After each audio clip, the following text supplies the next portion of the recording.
With that, we're going to try again. Heather was talking about her 9 years as a real estate agent and her personal journey, and then just how she's helps others with a checklist and helps others look for healthy homes so they don't have to end up seeing me because they're toxic. So I'm going to hand it back to Heather. We're going to have a little shorter time in order to do this, but I'm going to let her take over from here, and I'm going to be quiet for a little while. So we'll kind of backpedal a little bit. We were talking about interviewing realtors and finding your match and finding someone who will listen to your expectations, not downplay issues. You know, we're in a really fast-paced market right now, and everybody wants to get everybody under contract, but you don't want to do that at the expense of your health. So find someone that is going to empower you and partner with you and really advocate for you, and not be afraid to tell you to walk away if they deem that necessary.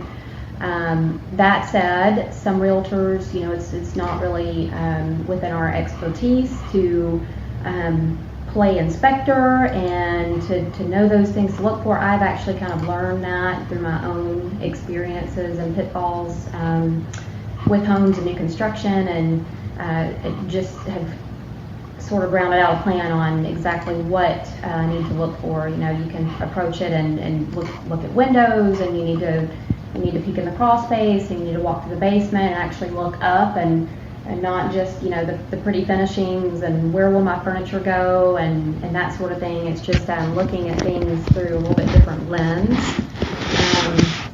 So definitely take the time to do that, and the whole goal is you're not generally going to find a perfect house, but if you know the extent of what you're going to be dealing with, and use the proper testing on the front end, and I'll speak to that in just a minute, but just having an idea of what is before you, and actually how much money you would have to put into the house to get it to where it needs to be, because the last thing you want to do is go in and buy a house and dump all of your reserves into making it look pretty, but then you've got a bunch of functional issues and the house is going to make you sick.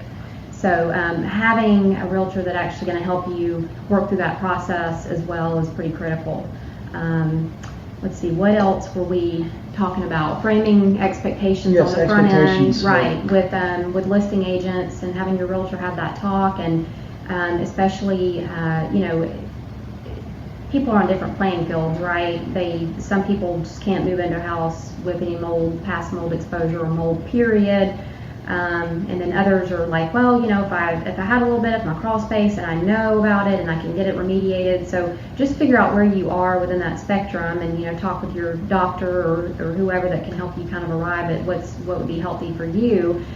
And then that way we have a better shot of delivering those expectations on the front end. I mean, I've had to talk with other selling agents before that my client absolutely cannot be in a house with past issues. So we really need to know. It's kind of like can be like a life or death thing. I mean, I've even put it in those terms before just to relay the seriousness of it. So definitely having a realtor that will do that, and just dig deep and do lots of due diligence and look at past property condition disclosures and ask the right questions and get the right report. So that's a good start. Again, we talked about having the right inspections. I never advise people just to have just a general home inspector come out, because that's what they do. I mean, their job is just to observe and report, and they really aren't specialists in any certain area. So you definitely, in this, more especially for older homes, you want to have a broad inspection with several different inspectors and specialists that come out, and I usually try to line those up all on the same day, so it's easy for the seller, it's easy for the buyer. You want to be there, you want your realtor to be there with you to walk around and see these issues firsthand. And then, if you're like me, I'm running around pointing things out to the inspector, So just to try to get a full scope, because they can't cover it all. I mean, it's one person and they've got 3 hours to go through a house, and so definitely having those specialists. If you've got a fireplace, you want a fireplace inspector, chimney inspector, you want a crawl space person out there, a mold remediator, or actually a mold inspector to come out and look. And then, with that, you're able to compile estimates a lot easier on the front end too, to actually know this is what it's going to cost to get this house up to speed, and we can or cannot do it, or we're going to be able to get this covered, negotiated or not. So very important to have somebody help you manage that process with all the different inspectors and reports and estimates and things like that. The other tip is to use specific language for the repairs that you want to ask for. Be very textbook specific. It's not repair or replace or get this person to come in. I mean, the seller, their goal is to sell and move this process along and get out. Your goal is to move into a house that's going to treat you well and keep you healthy, and that you're going to be able to enjoy and not go broke and lose your health over. So the more specific you can get, asking to approve, if the seller is just like, if they're hard-headed and they just want to fix it and they just don't want to work with you on having your own people in, ask for the right to approve that certain vendor or construction person or what have you. And the best thing to really do is ask for money in lieu of repairs. That way, if you get good estimates, you can have control over the work and who you want to bring in. So in terms of new construction, which is kind of a whole different beast, you really need to have a list of questions available for the builder, and I actually help my clients through that, knowing what to ask. You have to do a lot of due diligence and just not assume that the builder, they're not really out to do anything on purpose, but we're dealing with a time where building materials are changing, processes are changing, going quicker. Builders are losing money on cost of materials and that sort of thing, and codes is just like a bare minimum. So they're not really there to protect you. They're just there to ensure like minimal safety requirements and things like that. So having a realtor or an advocate that's familiar with those codes, and then familiar with certain building practices that can help steer you in a certain direction and connect you with the right resources. I'm not an inspector, and I don't intend to play one. I need to stay in my lane, but the biggest thing is just to be an advocate for you and be able to connect you with the resources in the community that I've learned about along the way that will actually look out and help clients have a healthy home. In terms of new construction, you really have to manage the builder. People come to me and they're like, well, who's a good builder? Who have you seen? I've seen different levels and tiers of different things. So in short, I really wouldn't take the approach of who's the best builder. I would take the approach of, how likely are they to back into your expectations, and how likely are they to listen to other experts that you bring in. I have people that call architects in, third parties into the process. There's lots and lots of resources around, and so just being open to that and open to your expectations, and you really just have to manage the builder and manage that process the way you want. Some questions you can ask is how well they maintain their building site, and you can get a really good idea if you walk through new construction pre-drywall phase. You can kind of tell how the wood has been handled, how the lumber. If you walk through and you see mold everywhere, you can kind of expect that it's going to be there and it's going to be closed in, when they drywall it. So it's actually taking that into consideration, having that conversation on the front end with the builder, not after the fact, because you can't really do a whole lot once you sign a contract. And then kind of looking at specific language in their warranty, asking for the warranty up front to see if there's any mold clauses in there. A lot of the tract builders, they tend to exclude mold. Another helpful tip, if you can get your contract, and you can do this with a lot of custom boutique builders, if you can get your contract on a TAR form, which is the Tennessee Association of Realtors, that offers the buyer a little bit more protection, because generally builder contracts are geared toward protecting the builder.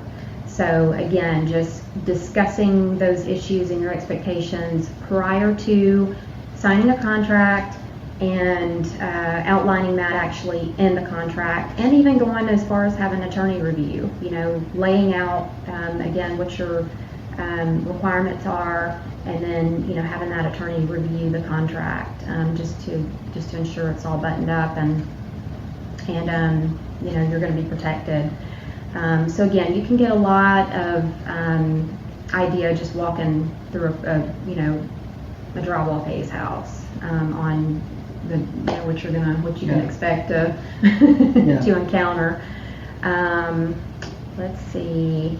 Another good thing if you're going to do new construction is to have an architect. A lot of builders will come with plans already, and we'll let you modify. Some will, some won't. Materials, things like that. But if you can get an architect input that will help you look at certain things like the roof, the water tables, the drainage for the lot, those are things that need to be thought out on the front end as well. And then also how what materials that builder uses. Do they use spray foam insulation, which is really extremely popular these days, but there's not a lot of requirements built around ensuring air exchanges. The home gets built super tight, but you have to be able to control that incoming, the air and where it's going to be going throughout the house. And if you got air coming in through the walls, things like that, it can be toxic. And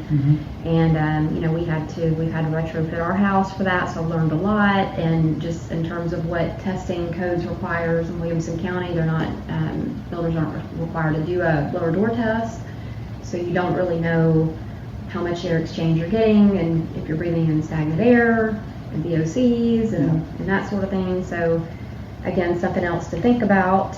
I'm trying to think of I think that hits on a lot of what we experienced building a house a couple of years ago. Is we literally had it pre-remediated. So before the drywall went up, we had the mold removed because it had been built during the rainy season, and we had some fogging done. There's some different products you can do to treat. As she said, once you put the drywall up, it's trapped behind there. And if there's any lack of airflow, as she also mentioned, you're going to have some mold growing. So you want to make sure that you're, just the same as if you were remediating an older house, took drywall down, you would not put it back up until you had removed the mold you found. Well, why would you have a new house where you leave mold there? Where there's a crawl space, where there's attic, you want to make sure that you are preparing that house so that you're not stuck with it later. And yes, the whole issue with the contracts for mold and builders, you are the only one that's going to be looking out for yourself. Your builder is not that they're bad people, but they are going to follow code. And anything beyond that, it's unlikely you're going to get much beyond that unless it's in a contract. So you want to make sure you're doing that. So we've just got a few more minutes. Heather and I can try to work again at a better audio visual. I know a couple of comments. The sound is still not great, but we'll work on putting something together again the next coming weeks. But there's a few questions that people did send in. One talking about best setup for heating and cooling. Where should you put things? So some of this Heather and I talked about. There are some things that are beyond either of us that you would want someone who is an HVAC inspector, someone who is an HVAC architect, who is not just the builder thinking, oh, well, here's a good place to put a vent, and here's a good place to put the HVAC. But I think you'd agree, having the experts design things and not just fly by the seat of your pants. Right. Yeah, and what you really want to watch out for is, when you're putting HVAC ducts in an unvented or an unconditioned attic or crawl space, we've got the perfect weather for humidity and moisture and rain and that sort of thing, and they're going to condensate. So, if your attic is 120 degrees and you've got, HVAC ducts running through there that are generating cool air, you're likely to have. So that's one thought. If you're not going to have some sort of insulated or temperate attic, you may not want to put your HVAC ducts in there. And the same as a crawl space. I always advise my clients from the get-go, depending on if the house is already, if it's the crawl space is encapsulated or not, to retrofit. If it's not, then you want to encapsulate, and you want to make that a temperate condition down there, and have a dehumidifier set up, and actually have a monitor on your main floor that you can watch, because we have a dehumidifier and have had a couple of instances where the power has gone out, and then I can see the humidity rising, and I can know that there's an issue with the dehumidifier. So you go down and reset it. So good to watch out for. But yeah, definitely, ask an architect or that sort of thing, or ask the builder just, what his plans are for the space, and that's going to give you a better idea of the modifications that you're going to need to make. So I think another good question, which especially in a market where houses are going quicker than you can blink an eye, is how do you test for mold if you've got to either make an offer or make a decision before you get even a test that comes back in 24 to 48 hours, maybe too late for a house. So I know there's contingencies, there's different things you can do to put that in a contract, but how can you do that in a market where the seller can pick and choose who they want to sell to? And that it's truly a tough one to navigate. The best advice that I can give is to be ready to do an ERMI. Like when you look at the house, like have them send you the kit, or you can use regular Swiffers even to send in. Have the kit available if you just fall in love with the house and you think you're going to make an offer on it. Go ahead and get the sample then and there, right then and there. Don't buy a house without inspection contingency. I mean, you may lose out on, but that's just, it's the nature of the beast. You're signing up for a lot when you take a house, and you can do a really, really good visual inspection if you know what to look for. There's courses and programs out there. Cheryl Seco is one of my favorites. She's an architect that has all kinds of different, what to look for in Wister Basics, and even building a safe home course. Brian Carr is another one. He's got a business to where he teaches you exactly what to look for. Bring your mold inspector right away, that sort of thing. But if nothing really takes the place of a really good visual inspection. So if you go in and you already see, things on the ceiling and on the walls, or you open up a cabinet and you see, there's issues, and if you're going to need to walk away before you even bother with sending away the test. But I would definitely just have that test on hand, ready to go. And again, I don't advise you writing a contract on a house without including an inspection contingency, and you can really just try to tighten up and firm up all of your other terms and price and that sort of thing to basically get the house. But you definitely want, you're probably going to have a limited amount of time, so you're going to have to do a rush on your ERMI or whatever you choose. It's gone are the days of a 14-day inspection period. But there are ways to navigate that to ensure that you get a healthy home. And I've even gone as far as asking the listing agent, depending on how long the sellers have been in the house, do they have a past inspection that they're willing to share? And then that way, it doesn't tell you what's going on right now, but at least you have a good idea of the history. And if they had a huge flood or something, then you probably don't even want to bother with it. So again, that's not an easy, straightforward, but there's ways to navigate around it, and you just have to be kind of willing to lose out on a couple, and that's okay. Now, I will say that there are remediators who do work for us in the area who are willing for you to hire them, and they will go to you if you see a house online, or you're like, hey, this is a house I really think I might like. Is taking that mold remediator, mold inspector with you. Mold inspector with you. Yes, you're, again, whether it's paying for ERMI, whether it's paying for inspections, it's costing a little bit more, but it's going to cost a whole lot more to get into a bad house. But I do have a lot of patients who will take their mold inspector with them. Hire them for an hour or two to poke around. You walk in the door, you're looking around upstairs. They're crawling around the crawl space, and seeing if they see any concerning water issues or mold issues. So it takes extra work, but it's worth it than not getting yourself stuck. Yeah. We've got some questions up here too. Jenny, I'm hearing an Ernie is an ideal. Yeah, hey Jenny. So it basically boils down to, if you do an air test, you're really, and again, I don't want to speak outside my lane here, but so definitely consult a qualified inspector. But air testing is more likely to grab what's in the air and what's active in the air, and that's kind of the difference between the test. And this is factual information. You can research and look it up.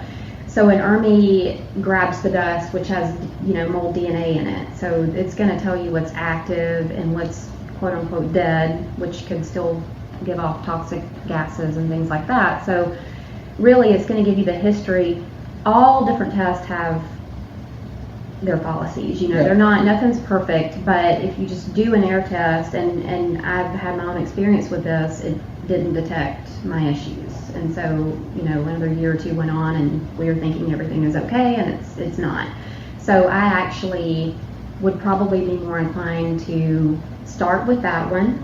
And then, it's not going to tell you where the issue is, but it's going to tell you a broad range of, hey, this is what's going on. This is, the historical data of the home. And then based on visual inspection, you can start doing air testing. I'm a big fan of cavity testing. So if you suspect something in a bathroom or certain, I've done cavity testing in my ceiling before, things like that. That's when I, am a fan of that. And then swab and swab and tape, and, you actually kind of have to see the mold in order to do those. Yeah. So, again, each test has its own advantage, but I think the one that's going to capture the most information in a tight time frame like that, to me, would be the ERMI, and then you can decide how you want to go from there. Yeah, the ERMI is looking PCR. I know there's a lot of opinions on PCR and that little virus that we know running around out there in the world right now, but a well-done PCR can pick up DNA from mold that you would not pick up if you're doing an air test, which is just looking at it under a microscope. And you may not see that. And also there's some molds like Stachybotrys, which will not float up. So if you have an air sample that's 8 feet up or on your ceiling even, it may not pick up the Stachybotrys, which is all, doesn't go above 1 foot, above the floor. So using all those tests in the right places, again, as she said, the ERMI is a good kind of start, so you can see what the microbial mold count in a house, and then you can go looking with other things.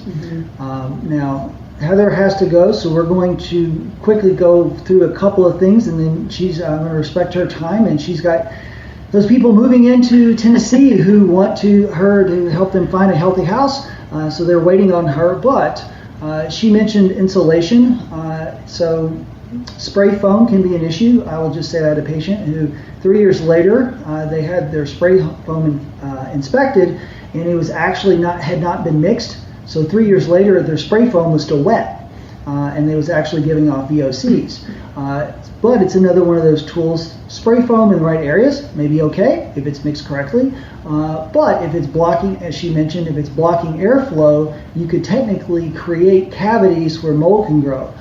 So it is a mix of different insulation, and finding, part of it is you have to follow certain codes, but do you have anything else as far as? Well, yeah, and so this doesn't help in terms of, building house and already being done, but if you come across a house with spray foam insulation, having that inspector really check for voids, because that's where the air exchange is going to be getting in there. And then if you don't have a barrier on the backside, then you're really opening up to your attic heating up, and then you've got if your space is conditioned or it's temperate and cool, so that can generate a lot of issues as well. But if it's done correctly, it has a lot of advantages. You just have to be really careful with it.